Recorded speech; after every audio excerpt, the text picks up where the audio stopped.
now delighted to be joined by two dapper gentlemen, Paul Bailey, who's a housing specialist there at Pinacl, and also Colin Sales, who's Managing Director at 3C Consultants. Gentlemen, thanks for joining me today. Good morning, no problem. So, I mean, the reason for the show is, I think, tech is changing dramatically, like we've just discussed before we went on live just now. So, in terms of particularly with social landlords, how do they need to really embrace new technologies and changes? I think this is the topic that we'd like to discuss first. So, yeah, I don't know if you want to kick things off first there, Colin. Yeah, I think all businesses have to recognise that technology now plays an incredibly important part in both making sure that you can provide the kind of services your customers want and also ensuring you do it at a price point that represents value for money. So technology is increasingly coming into the sector. We're seeing social housing providers look outside the sector at what's going on in other organisations, how they are delivering services, and starting to embrace that too. So yeah, we're at a real fundamental turning point in the sector currently. Yeah, Paul, how do you, respond to that as well? Because I think it's such an open conversation to be had about embracing technologies, but particularly, do you look at things as in for a rent point of view? So from a rental perspective, things need to be embraced more, obviously for landlords in particular. But does that topic and question go out to also within the private housing sector as well, and for say first-time buyers, for example?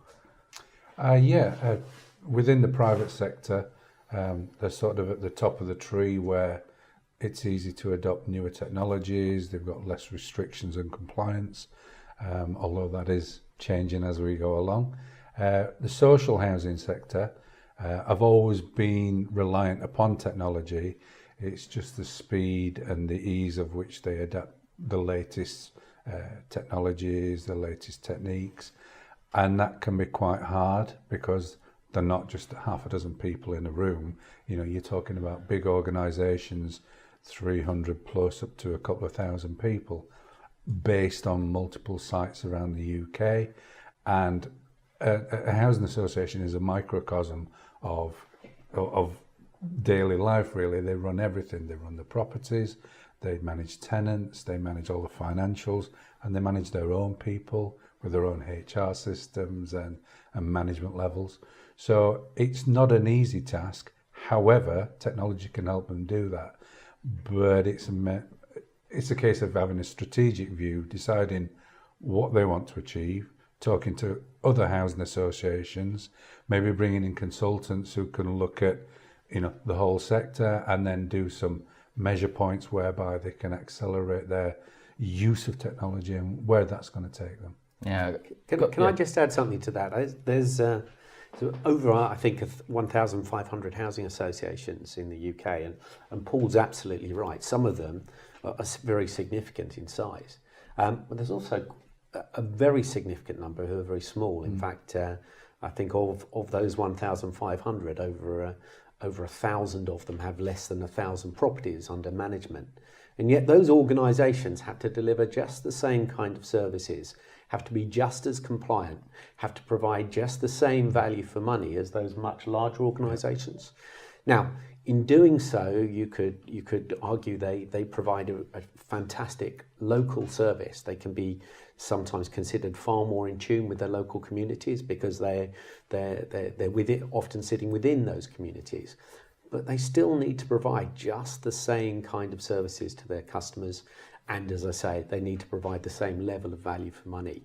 So technology can come in now and assist those smaller organisations in providing the same services without all the additional costs that used to come with providing that due to needing more staff, for example, or huge budgets for IT. Yeah, Paul, you mentioned earlier the fact that CRM systems are something that's being introduced quite a lot.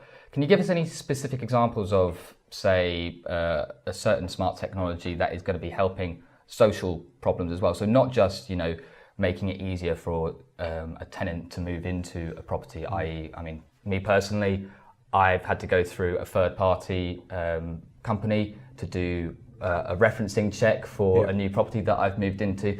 But certain things like I think before we came on, we mentioned things such as antisocial behaviour, for example. Say, for example, if you've got a neighbour who's maybe not the nicest person, and they're staying up till 3 a.m. every single night, or anything which is more down to basics again, such as, I suppose, when your local bins are collected and being able to report other issues, such as I think you mentioned earlier, with smart houses, heating and knowing things like that. So can you give us some sort of more specific examples of the type of technologies? There is a huge plethora of options, but when you mention those systems, if you are monitoring and reporting antisocial behaviour, relating that to tenants, that's a case of integrating systems, because you can have lots of separate systems, but it's then down to a person to try and assimilate all that data. If you can get an integrated system whereby the right data is presented to the right people, you can be a lot more effective in managing those situations. When we mentioned sensor technology for temperature control, there's a lot you can do with sensor technology. We can measure things like road temperature, bin levels, air quality, but within the properties we can also measure things like heat, humidity, CO2. We can do movement and light, etc. You can measure for flooding, and one of the things that we do with heat and humidity is detect when potential mold situations are going to occur. And again, there are types of mold that can be extremely harmful to health and properties. And you've also got temperature, whereby you might have older people living in a property who are scared of putting the heating up because of cost, but that could affect their health. So if you can monitor that the temperature is above a certain level most of the time, you're pretty secure in thinking that those people are going to be okay.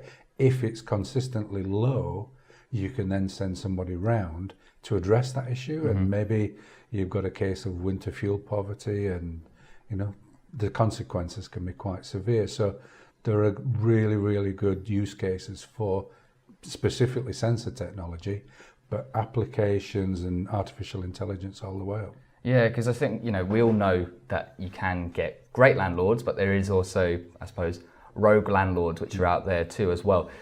The technology behind, say, for example, if you do have an issue, is that something that councils are looking to improve on as well? Or, the user experience for the website better? Is that something that you look into at all? Is that in terms of being able to help all the way down to the end user? I come back to it. This is if you look at the drivers, and we've surveyed organisations as to why they are embracing technology. Much of it is around the customer experience, improving service, but also providing value for money.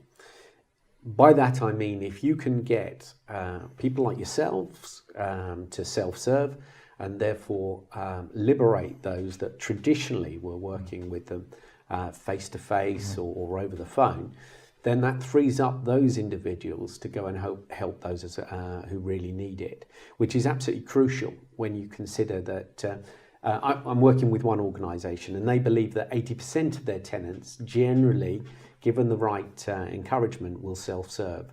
That means they can focus on the 20% of their clients that have problems.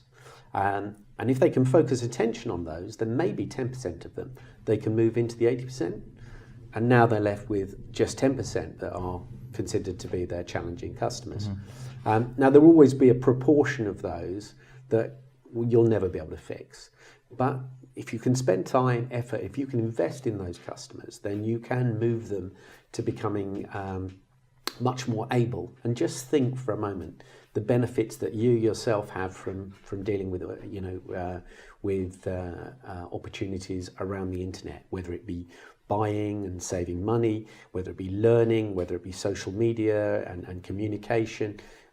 If you were deprived of those things in your life, then it would be a huge issue for you.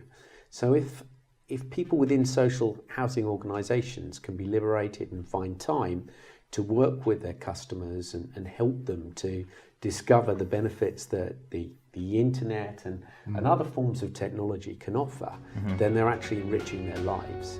So you're ticking all these boxes the whole time by just making sure you use technology.